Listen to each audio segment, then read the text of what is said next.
So the last bundle of cranial nerves that I would lump together for a flow is if somebody's having trouble talking, eating, swallowing. And so now I'm worried about the lower cranial nerves, which may involve part of the muscles of the face. So if people pocket food, it could still be, cranial nerve 7.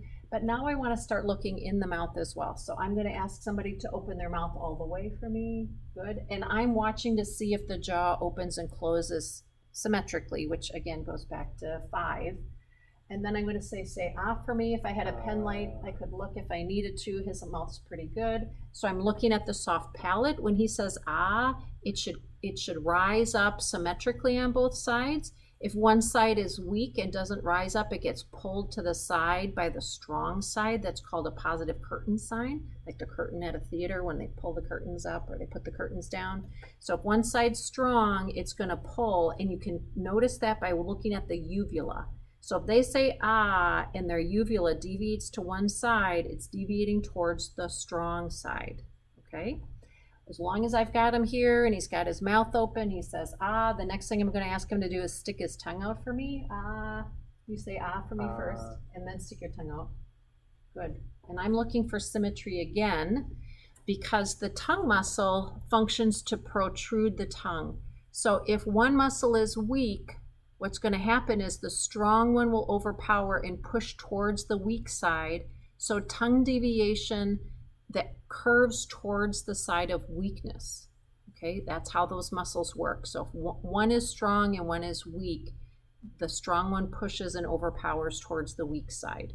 So that's what I'm looking for in the tongue. I will also just ask them when they're saying ah and they're sticking their tongue out, I'm looking for little fasciculations in the tongue too, because people that have ALS or cortical bulbar palsy, you might notice little bitty wiggly, contractions of their tongue. Fasciculations are a lower motor neuron sign, and again, that's a positive finding at the cranial nerve level. So you could go through and do, shoulder shrug testing, but to me, that becomes the beginning of my muscle test into the body as part of my flow. So that was me kind of wrapping this up.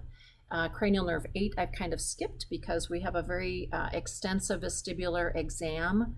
And if I'm worried about hearing, usually I'll just wiggle my fingers together and ask which side. I'll look for extinction again, which side, now which side.